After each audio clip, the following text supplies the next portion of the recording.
Hello, everyone. Thank you so much for joining me today here on WLBT Plus. My name is Kara Shirley, and I am your digital news desk host, here to give you some of the latest on some breaking news here in the Jackson area, as well as some information on road closures that are happening in Madison, and lots of other stuff that we're going to get to today. First, though, I do want to take you for a look outside so we can see how beautiful of a day it is. Sorry, we are taking a look over downtown Jackson from the WLBT studio, and it is a beautiful day. Hot day, but it is still a beautiful day. Blue skies, a little bit of clouds out there. If you are outside any today, please make sure you stay hydrated, especially with it being the first time this year that we're seeing some really warm temperatures. We want to make sure that we stay well hydrated when we go outside. Now, first bit of news I'm going to get to is talking about a road closure that is going to be happening in Madison County. It's on Yandle Road, and it's going to last for about 70 days, which is about 2.5 months. Let me show you guys where the road closure is. So it is happening between, let's see, Coventry Lane and Hampton Hill Boulevard. And I'm going to get this screen a little bigger for you guys to see. So right here on your screen, if you can see my mouse, is Coventry Lane. This is Yandle Road right here, and right here is Hampton Hills Boulevard. It is a very small section of road that is going to be closed, but the reason why they're closing it is because there are two bridges on this road that have to be repaired. As a matter of fact, we're going to drop this little guy right here. So you see we have the bridge right here. If we turn over, you can see you have another bridge right there. Those are the two bridges that are going to be repaired. They say that there is a detour route that has been approved, and that detour route is for Clarkdale Road. You exit at Clarkdale Road to North Old Canton Road and then go back to Yandle Road. There's going to be signage that will be placed accordingly. Saying it's not going to be an easy job. It's not going to be an easy detour. It's going to be kind of a hassle for people who live in that area, but the repairs need to be done, especially considering the amount of traffic that travels over those bridges every day. So that is happening starting tomorrow. So just be aware of that. They are hoping to get it done before school starts because this is right near Madison Crossing Elementary School. Should take you guys there. So here's Madison Crossing Elementary School, and the road section that is going to be closed is right here. So it's not that big of a section, but it is a big deal that it gets repaired. They're hoping it gets done before school starts back. And the reason why they're doing it now is because school is out. So that is the update for you guys on that. I am streaming here live on Facebook. I see Amy Jones is watching here as well. And she says, hello. She says she's watching. Hello, Amy. Thank you so much for watching. I do appreciate you tuning in and checking out WLBT Plus. It's a new kind of news coverage from WLBT. This is strictly our digital show, and it's only on our website or through some of our social media platforms. And this is a chance for you guys to get updated on some news stories, as well as ask any questions. If you have any comments about anything, we certainly welcome them. I hope you are nice in your comments, but it is a free country, so you do what you want. Now we're going to go to an update on some of the crime that has happened here in Jackson over the past 24 to 48 hours. So people in Jackson are the police in Jackson, and hopefully the people too, they're helping out, are trying to find the man who is accused in the deadly shooting that happened yesterday morning on Medgar Evers Boulevard. They say that Jeremiah Compton is the suspect that they are looking for. and I have his picture here for you. So, Jeremiah suspect, as you see here on your screen, could be driving this 2021 Nissan Altima with a Texas plates.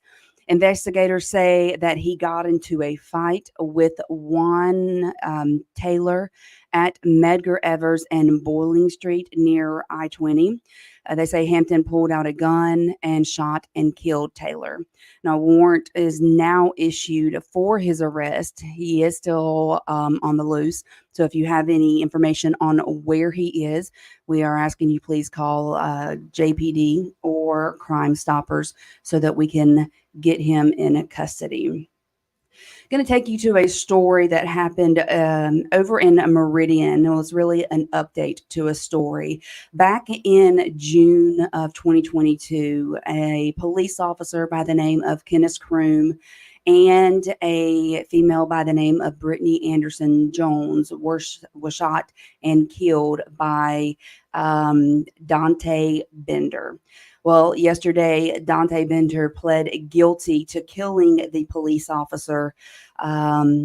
This police officer, Kenneth Kroom, he used to work for JPD and the Hinds County Sheriff's Department.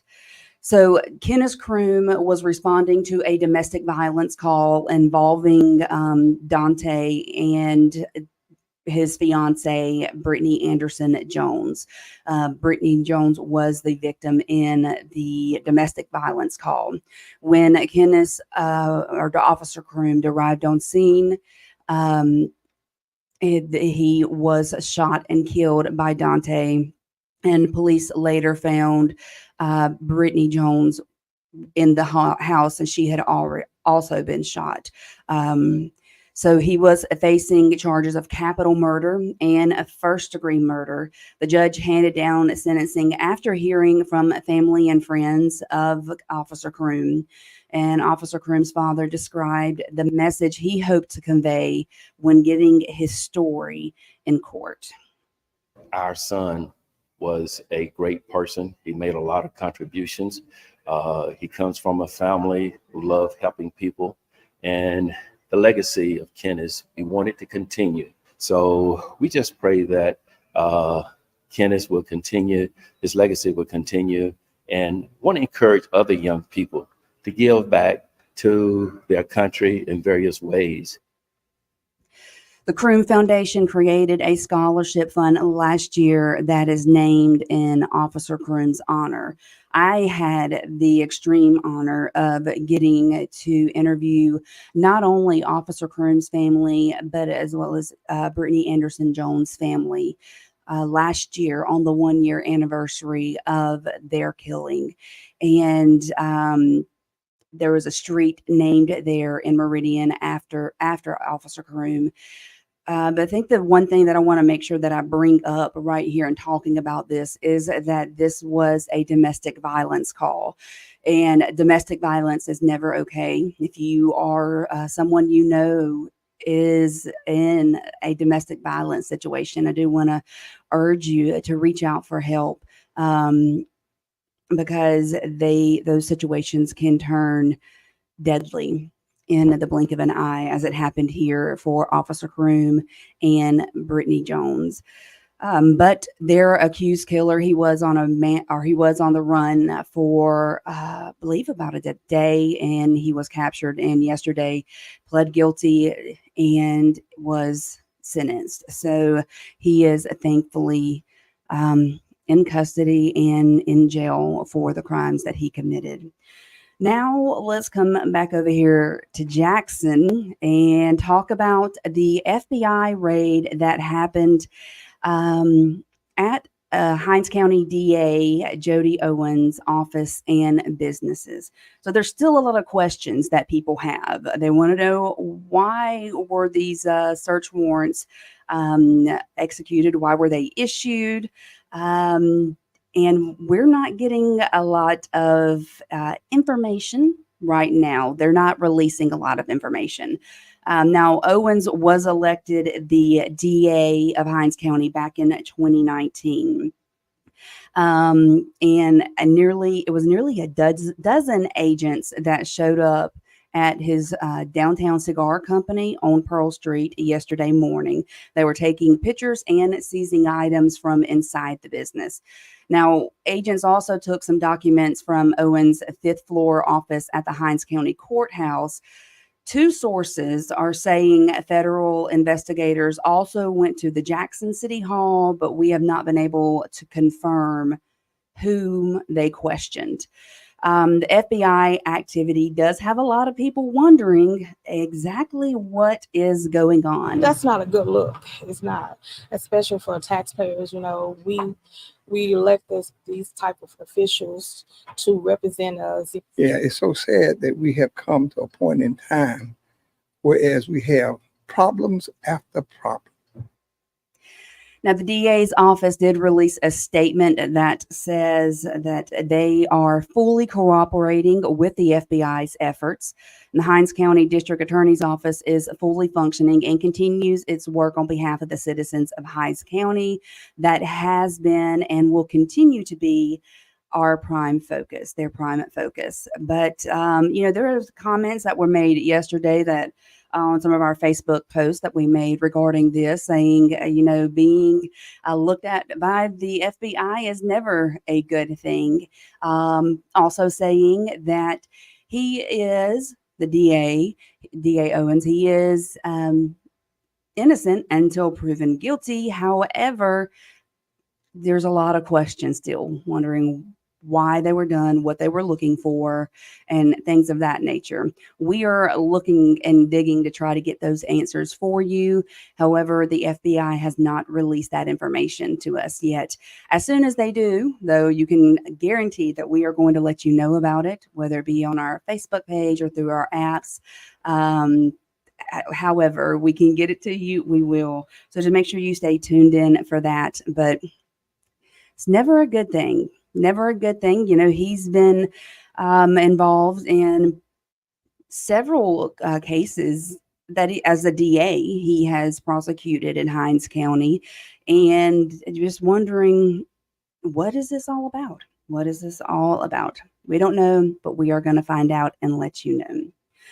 Now, we now also know the name of the pedestrian who was struck and killed on a Rankin County road last Saturday. We reported this to you last Saturday.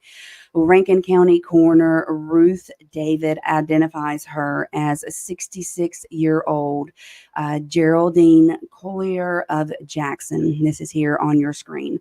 The coroner says that she was walking across Airport Road around midnight on Saturday when she was struck by a vehicle and killed. Now, the driver of the vehicle did stop immediately and call 911 when she was struck. We don't know why she was out walking at that hour. That has not been released to us, but our thoughts and prayers are with her family, as well as the individual that hit her with a vehicle. To me, they're stopping immediately, calling the police immediately, shows that it seems to be an accident. They are not, they don't expect or anticipate any kind of foul play to have happened in this situation. It's just a very sad situation that ended up taking the life of 66-year-old Geraldine Collier. Now, down in McGee, you guys know the little town of McGee down there. Well, the Board of Aldermen has asked their mayor to step down. So the McGee News reported that in a special called meeting on May the 8th, the board voted to ask Mayor Dale Berry to resign. Now, according to the mayor's LinkedIn page, he has been the mayor since 2017. What they do is, the reason why they're asking him to resign is they're accusing him of creating a hostile work environment and using his position to gain benefits for himself, a relative, and his business. Back in 2022, Mayor Berry was arrested and accused of slapping his wife. Of course, he told 3 on Your Side back then that he has no plans to step down. And we are watching this story to see what happens with it, to see if the Board of Aldermen has to take additional steps to get the mayor out of that position, or if he will willingly step down. But, you know, them saying that he has created a hostile work environment, and then he's already been arrested for domestic assault when he has slapped his wife. And then also using his position to gain benefits for himself, a relative, and his business. That should never happen as a political official, someone who is voted in to represent you in your town, your community, in the best way possible. And it, you know, he's just got some things that have happened with him that do not seem like it's the best representation for the city of Magee. Now, we told you back in May of last year, first reported on a former Canton teacher who was accused of ethics violations regarding testing. Now, at the time that we reported this back in 2023, the district would only say that the inconsistency was found only in 6th and 7th grade math testing. They said that they promptly addressed the issue and reported it to the appropriate parties. Unfortunately, they were unable to provide any additional information because it pertains to personnel and is confidential. Well, then in September of 2023, we reported that the Mississippi Department of Education invalidated 934 spring 2023 state assessments, resulting a investigation of testing irregularities in 5 districts and 12 schools, which includes Nichols Middle School over in Canton. So Ashley Bills did go before the State Department of Education Licensure Commission. I apologize for that. She and several other educators were fired last May for the testing irregularities at the school, Nichols Middle School. The educators had their license suspended for 2 to 10 years. Bills was a test proctor, and that is someone who oversees an exam. She was accused of violating the Mississippi Educator Code of Ethics and Misconduct. 10 witnesses testified against her and a former principal, and the hearing is set to resume in July. We did not get an answer on the decision of whether or not they're going to reinstate or anything, but that hearing will resume in July. Amy Jones is still checking us out here on Facebook. She says that she's from Magee and that it is unbelievable there. Amy, thank you for that. I imagine that can be a kind of crazy thing to have your mayor, the person who was elected in to represent your town, asked to step down. Now I'm going to go to some news that's maybe a little more happy, for some people at least. Well, in July of 2022, we reported that Topgolf had announced its first Mississippi location. And now today we can say that construction is in full swing for that Topgolf facility over in Ridgeland. So it's being built east of I-55 at the corner of Colony Parkway Boulevard and Sunnybrook Road. The 77-acre property is going to be part of the Prado Vista development and will include a mix of residential and entertainment spaces. Topgolf is expected to employ around 200 people and is expected to be complete by the end of this year. I've never been to a Topgolf, not much of a golfer. My husband is or was, but I've never been. But I'm excited to see this happen, especially if it's going to be providing more jobs for the people over here. We are going to take a quick break. When I come back, we're going to take a look at the weather, taking that break so we can switch gears here. And then we have a editorial piece from someone here at Wlbt. We will be right back. Wlbt is proud to recognize these outstanding students in the class of 2024 Senior Salute. From Boga Chitto School, Taylor Jackson, valedictorian, and Alicia Nelson, salutatorian. From Tri-County Academy, Lindley Blackwell, valedictorian, and Alicia Davis, salutatorian. From Brandon High School, Emily Hill, valedictorian, and Bennett Cherovino, salutatorian. Sponsored by JumpstartTestPrep.com. Get the most improvement in the least amount of review time. Watch WLBT live and on demand with the WLBT News Channel, Roku, Amazon Fire, Apple TV, and YouTube TV. Download the WLBT News Channel and watch Mississippi's most trusted station for news and weather. WLBT is Mississippi's most trusted station during severe weather. And we are back, and I am joined by our meteorologist, Peyton Garrison, part of our First Alert weather team. Peyton, we had some pretty strong storms move through the area last night. Yeah, they were loud, they were Yes. noisy. We were talking about that the past couple of days. You know, if they held together, they may pass through, and they held just enough where, again, they packed a punch. But by daybreak, many of us started waking up for the day. They were long gone. They were over. But I mean, last night, they definitely woke me up. Yes, they did. It was very bright, too. Lots of lightning involved with it. But the good thing about waking up this morning is I live out by the res. We have mayflies everywhere. They're annoying, and this rain and the wind helped wash them away. So I'm thankful for that. Well, that's a plus.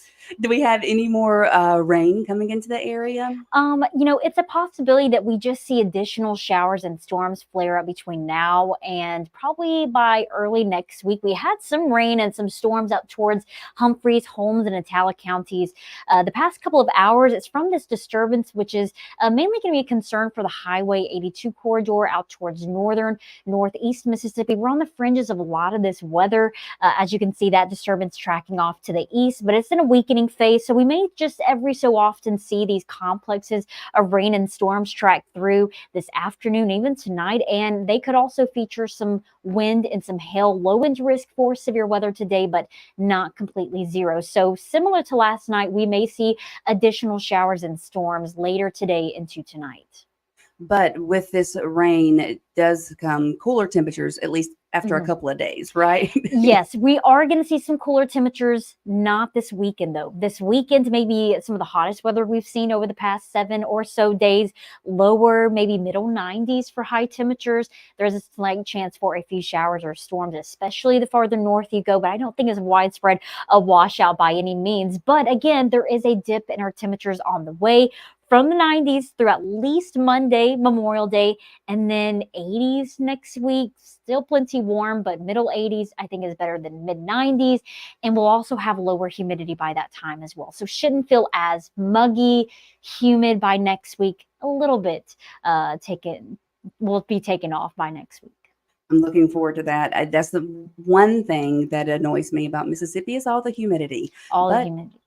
You know, it is what it is. It's part of living in the South, I guess. Yeah, absolutely. So do we think there's going to be any rain chances next week? More rain chances? You know, once we've got that cold front moving in Monday, that's going to knock back the temperatures and humidity a little bit. There may be some showers towards the end of next week, maybe into the following weekend. But I think in the wake of the front Monday, at least through Tuesday, Wednesday, Thursday, we have that dry air in place. So I think that really limits any sort of chance of rain during that time frame. So we'll get a break from the active weather behind that front as well. But maybe by the end of the week into the following weekend, we may see humidity levels trend upwards. That might bring in those summertime like showers, but that's still a ways out. We've got plenty of time to forecast between now and then.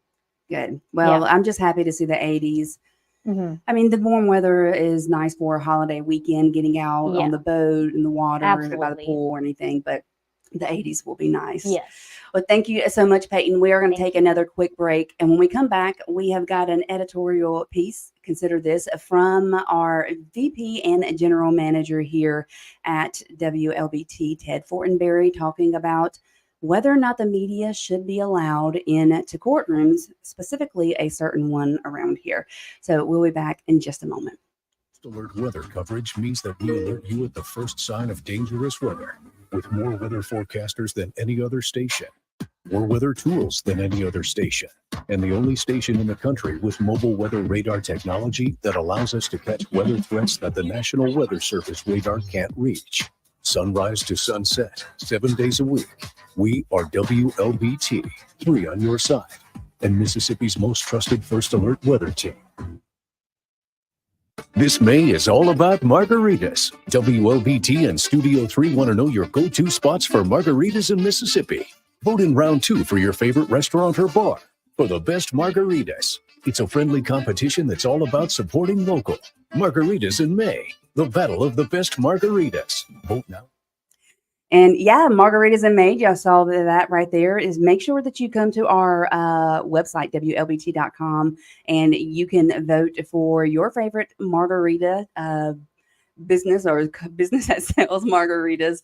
And we're going to have them on the Studio 3 next week. And then we will also be announcing the winners of that. So it'll be a lot of fun having some taste testing. I won't be a part of that, but it will be fun to watch. Now, what we're going to do is turn over to a piece called Consider This. It is by Ted Fortenberry. He is the regional vice president and the general manager here of WLBT. A couple of weeks ago, Carly Gregg's attorney, who Carly Gregg was or is accused of killing her mother and shooting her stepfather here in Rankin County, her attorney is asking that no media be allowed into the courtroom. We're going to take a look or take a listen to what our general manager's opinion is on that. And you guys are more than welcome to leave your comments also on our Facebook page. Consider This as an expression of opinion by the editorial committee of WLBT and is presented by Regional Vice President and General Manager Ted Fortenberry. The attorney representing Carly Gregg, a Rankin County teen accused of killing her mother in March, is trying to keep our cameras and other media out of the courtroom. Carly Gregg's attorney says if local media like WLBT are allowed to cover the case, his client won't get a fair trial. We disagree. The court is a public venue. Carly Gregg's mom was a well-known teacher in Rankin County, and there's a lot of interest in this case. There is no reason to restrict local media from covering this trial and reporting on the developments of the case each day. In fact, we believe cameras and the media should be allowed in nearly all trials. And saying that, we also understand there should be some protections in place to prevent identifying police informants, minors, undercover agents, victims of sex crimes, the jury, and others whose identity needs to remain private. There is precedent in place here in Mississippi that supports cameras in the courtroom. In 2005, the Mississippi Supreme Court ruled in favor of WLBT's request to set aside a circuit court's order to prohibit television coverage of a high-profile case. The court stated that the complete exclusion of cameras should be resorted to only after less restrictive measures have been considered and found to be inadequate. The lower court judge failed to give sufficient reasons for denying television coverage, so the Supreme Court allowed that coverage. We're hopeful Rankin County Circuit Judge David Morrow will rule against the motion and allow WLBT and other media to report on the proceedings. It's a public trial. It's a public forum. All Mississippians should be allowed to witness what happens in the public courtroom. This is one of many opinions. We invite you to share your opinion. Email considerthis@wlbt.com or write us at the address on your screen. Again, that was Ted Fortenberry giving that opinion. You know, I believe that with this being a public trial and the nature of what happened here, that she definitely, our media should definitely be allowed into the courtroom. But I also believe that for any case, because it is publicly elected officials who are presiding over those court cases as judges. And it is a public thing that happened. This child's mother, she's 14 years old, was a teacher at a public school here in Rankin County. And I think not allowing media to come in does not allow for us to give the full story and the full report of what is happening to our viewers. It also could allow for some stuff that things that shouldn't happen. Let me put it that way. I don't want to try and accuse anybody of anything or say anything is going to happen, but it helps keep a level of accountability to officials. So I agree with this. And if you agree with it, please let me know in the comments. Or if you would like to email consider this at WLBT.com and share your thoughts on this, I know that we would be thrilled to hear them. So yesterday I got to do a interview with a TikToker, famous TikToker. She has over 650,000 followers on TikTok, but her name is Dr.E, and she is actually called Dr.E, the NP with the PhD. And she is going to talk to us about prioritizing our health and our mental health. And, this is Mental Health Awareness Month. She's got a lot of really good tips for you. And also, she's a lot of fun to talk with. So we're going to take it to the interview that I did with her on yesterday. Hey, everybody. Welcome back to WLBT Plus. Thank you so much for joining me here today. I also have a special guest with me here today, and it is a Dr. Efrat Lamondre. Did I say that correct? Yes, ma'am. But you actually go by, it's Dr. E, the NP with the PhD. Is that right? Yes. I love this. So you're on TikTok. You have about 650,000 followers on TikTok. And I was looking at your videos like literally this morning, not just this morning, like I looked at them before, but I was looking back at them today. And you do have millions of views on your TikTok platform. So tell us a little bit about yourself.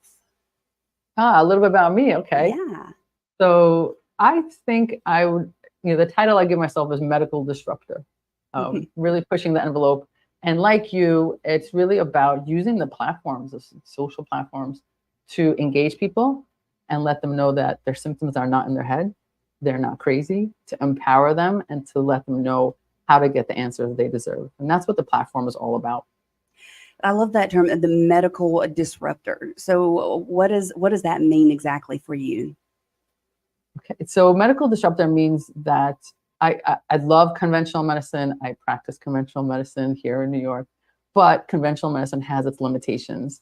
And it's really important that we recognize those limitations and empower our patients when they have questions. And instead of saying to them, well, no, it's in your head, or telling them it's not real, or maybe just lose some weight, or, some of these things that I'm sure many of our mutual viewers and listeners hear.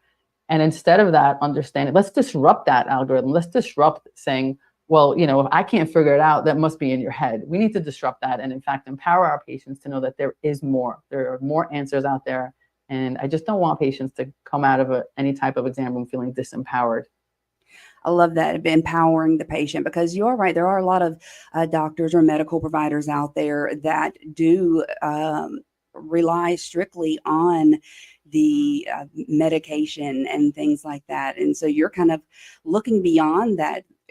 Our bodies are capable of doing what they need to do if we do what we need to do for our bodies. Right. That's true. And also, when someone comes in and says, listen, I think this is what's going on, I did some research, there tends to be a certain population in the medical community that still says, oh, research, you mean you just Googled it? And I think that's great. I'm so excited that you Googled it. Show me, let's talk about it. I think there's so much valid information out there. Yes, there is some junky stuff in there, but there's so much valid information. And when people are struggling internally and they're not feeling well, it's really important to validate them and the research that they did, and not to just try to suppress it, maybe try to guide it, or, live into it and try to help them get the health that they're looking for. Now, you are certified by the Institute of Functional Medicine. Is that correct? Yes, and so what is the Institute of Functional Medicine? So functional medicine is really about getting to the root cause of what's going on. So we tend to deal in conventional medicine. And again, I think conventional medicine is wonderful and is necessary. But a lot of time it starts at diagnosis, and then it starts with medications or procedures, which is not wrong, but it's really just part of the conversation, right? But what happened before? How did we get here? What is the root cause? And we want to look at everything from childhood, from before we were born, what was going on in our parents' lives? How was our childhood? What happened to us in our teens, whether it's health or stress or trauma? all of that, what we're exposed to, what toxins we're exposed to, how is our nutrition, what supplements we're taking, all of that happens before diagnosis, right? So by the time the person is diagnosed and maybe prescribed the medication, there's years of things that happened before, and you want to take a look at that and look at that root cause, because if you don't fix the root cause, you're never going to actually fix the problem. So functional medicine is about that. Fixing the root cause, not just treating the symptoms, but getting to the bottom of the issue, to the root of the issue. Exactly. Now, this is Mental Health Awareness Month. And before we started the interview, I talked about how it's something I'm very open with, but mental health is something that I've struggled with my entire life. And I love the fact of having the Mental Health Awareness Month, but also I want it to be every month to be Mental Health Awareness Month, to bring light to the issues that people struggle with, and so they can feel like they're not alone in their struggles with mental health. Like you said, it's not in your head. They're not crazy. Or if they are crazy, we're all crazy. It's not just them, right? It's a very normal thing that a lot of people struggle with.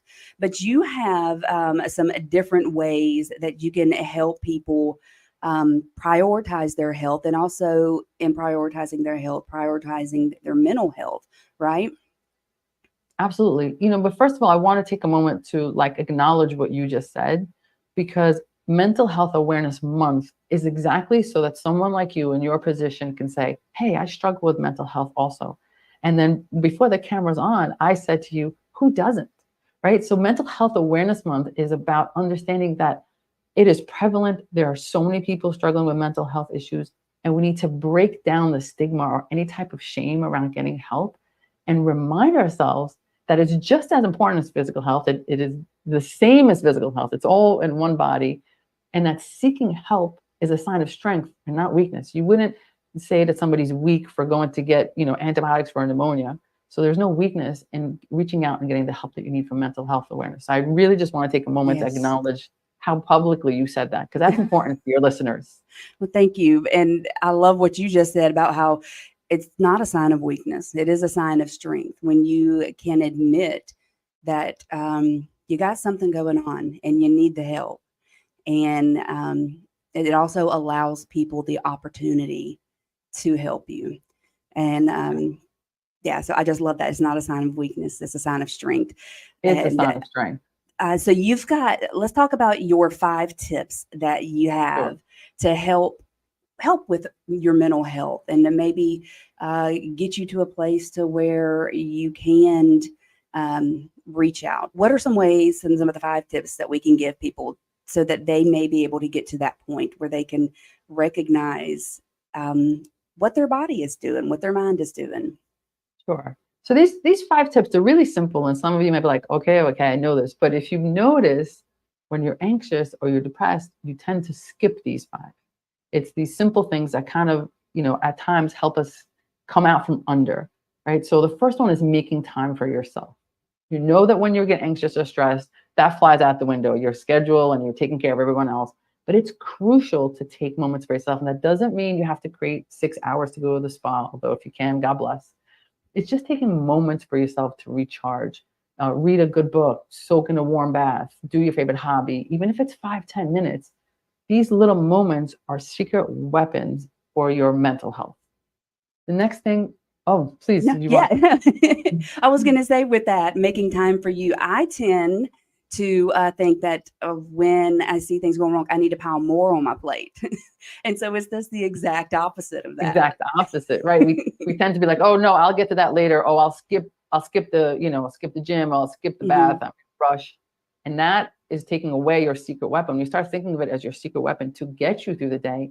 And now you didn't use it. That's going to have a cumulative effect. Yes. Right? Well, let's talk about your second one, your second tip.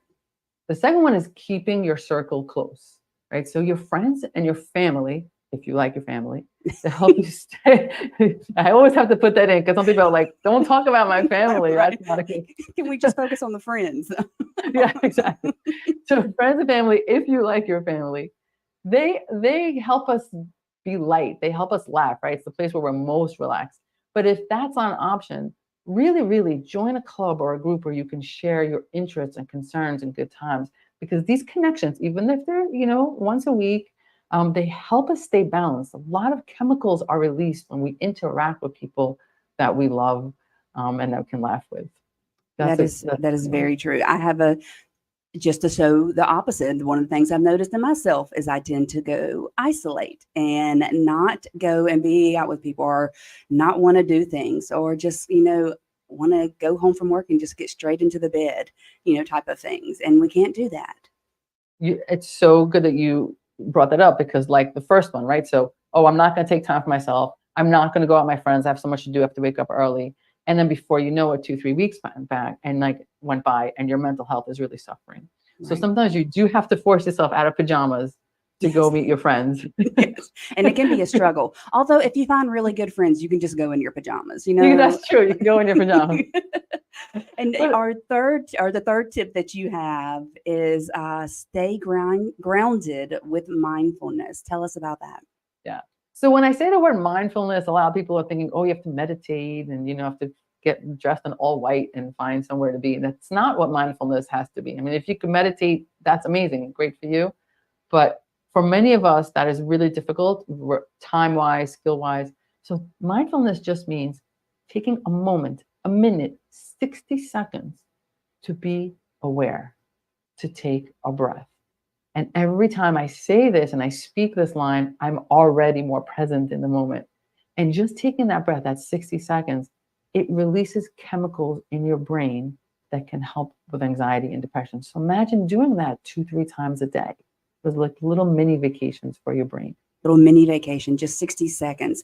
And, sometimes when I find myself struggling, that's what I have to do. I have to sit back and take account of my situation and circumstances and what's going on around me, so that I can understand if what I'm dealing with, is it a situational, or is it a true issue that I may need to go talk to my doctor about. And so the mindfulness, being mindful of yourself and everything around you, is so incredibly important. I love that. It's like a little vacation. Everybody needs a vacation. We could all make 60 seconds happen. Yes, we can. So you also have move your body as one of the tips, which I know that's something everybody will probably say, oh yeah, get more exercise. But it's true. Moving your body helps. I'm glad that you said get more exercise. And I purposely didn't write down get more exercise. I write move your body, because exercise is just one more thing you have to do. I mean, again, if you can get it in, great. But that's not what I'm talking about. I'm talking about movement. It doesn't have to be an intense workout. You don't need an outfit. You don't have to go to the gym. It could be around the block. It could be, getting in your living room and just doing a few stretches. It really is just moving your body, getting out of the chair, because again, that movement releases chemicals which help you manage anxiety and depression. It doesn't have to be intense. And I imagine that when you say getting out of the chair is very important for those who work in the office situation or a corporate type situation. You're in a chair most of the time for most of the jobs nowadays. And so it's so important to get up, take that lap around the office. And the fifth tip, which I think is one of the most important, I'm going to let you say what that is, but tell us what the fifth tip is. And I agree with you. This one is the most important. Reach out when you need it.